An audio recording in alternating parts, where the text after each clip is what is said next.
Nama Kiai Ahmad Siroj bagi masyarakat Solo dan sekitarnya dikenal sebagai ulama yang arif, soleh, dan mempunyai karisma.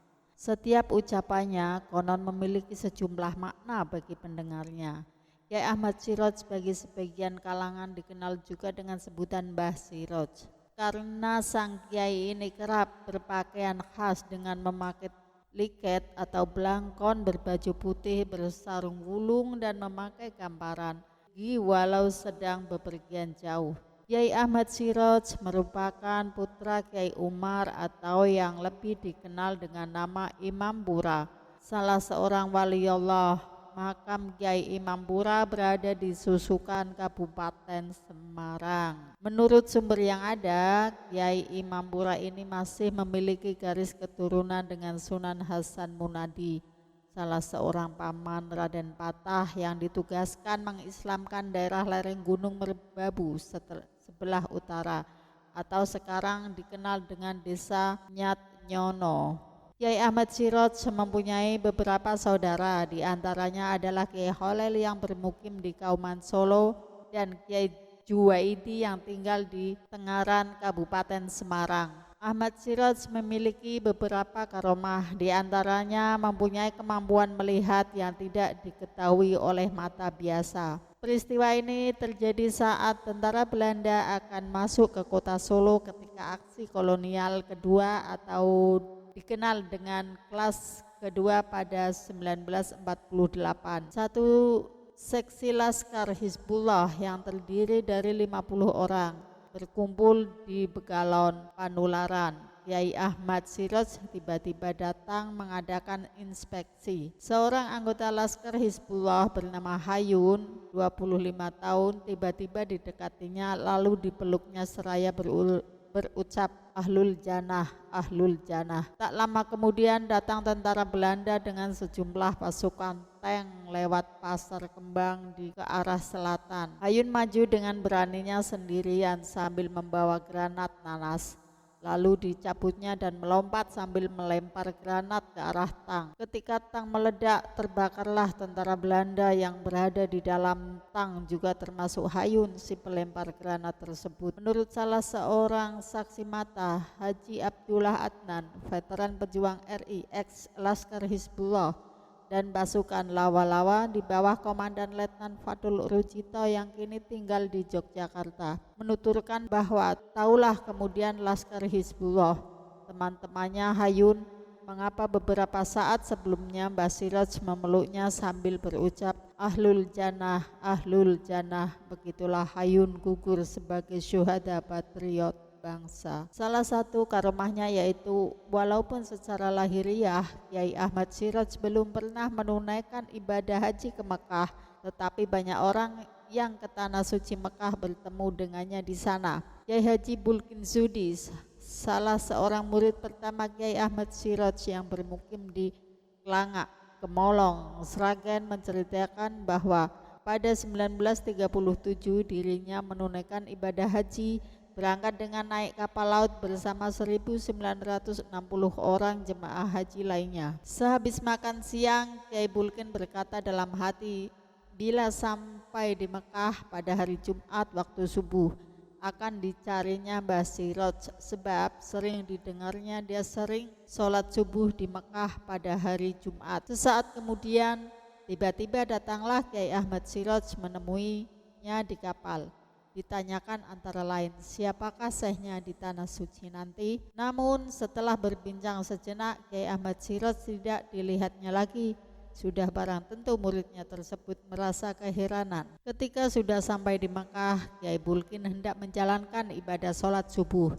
Kiai Bulkin berpikir lagi tentang kemungkinan gurunya juga menunaikan sholat subuh di Mekah. Mungkinkah Kiai Ahmad Siroj juga datang seperti kisah yang pernah didengarnya? Sewaktu berada di dekat Hajar Aswad, tiba-tiba tampak olehnya Mbah Siroj sedang melakukan tawaf mengelilingi Ka'bah dengan memakai likat atau belangkon berbaju putih bersarung wulung tanpa gamparan. Diikutinya putaran demi putaran. Pada putaran ketujuh, Kiai Bulkin hendak menyalaminya Kiai Siroj, namun pada putaran terakhir Kiai Sirot sudah tidak tampak lagi. Meski menyesal tidak dapat bersalaman dengan Mbah Sirot, kini yakinlah Kiai Bulkin bahwa gurunya memiliki karomah hingga dapat pergi ke Mekah dengan sekejap. Selain itu, karomah Kiai Sirot adalah mampu berjalan cepat. Hal ini dibuktikan Kiai Soimuri, putra Kiai Ahmad Sirot, saat selesai mengadakan akad nikah dengan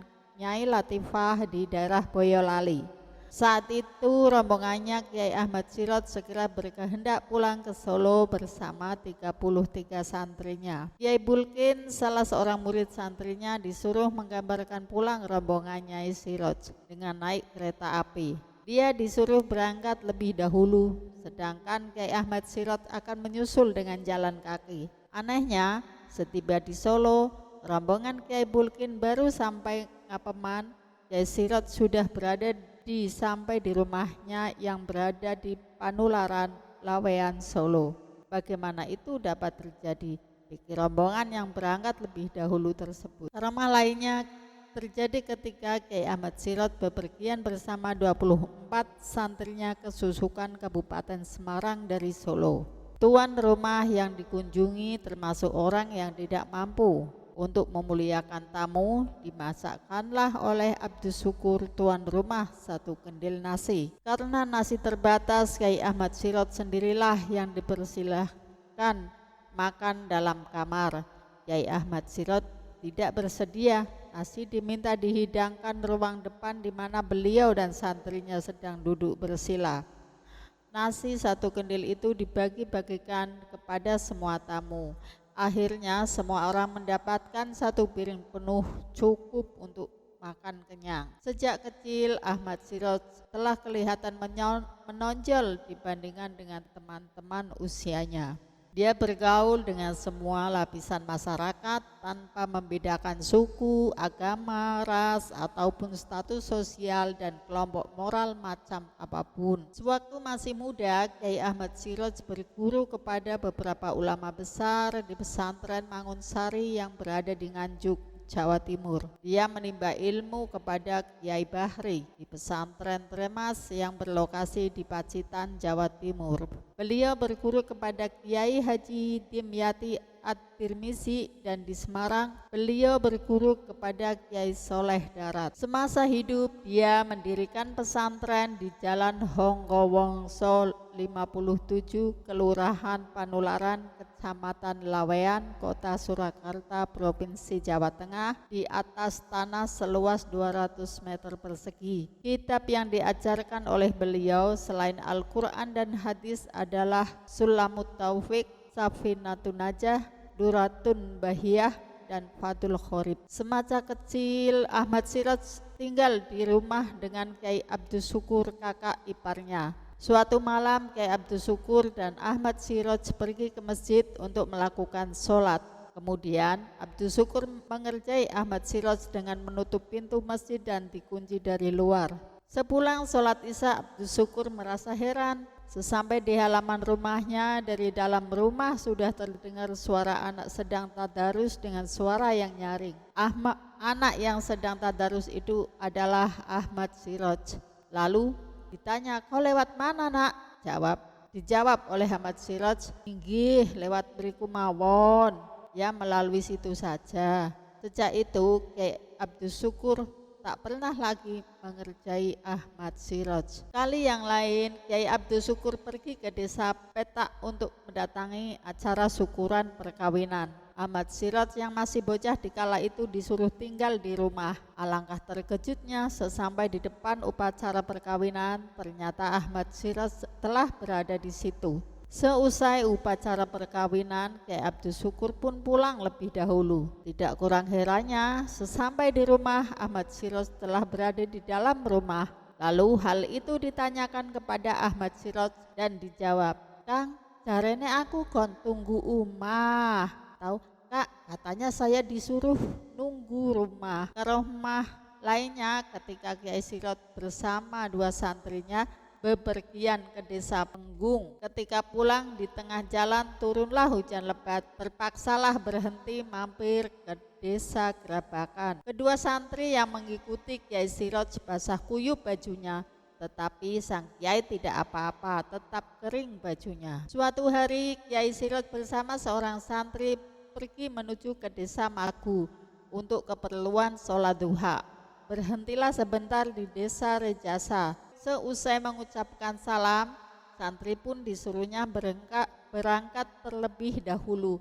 Kiai Ahmad Siroj akan menyusulnya kemudian. Dalam perjalanannya, santri tersebut terhenti di tengah jalan karena harus menyeberangi sungai yang airnya sedang besar-besarnya.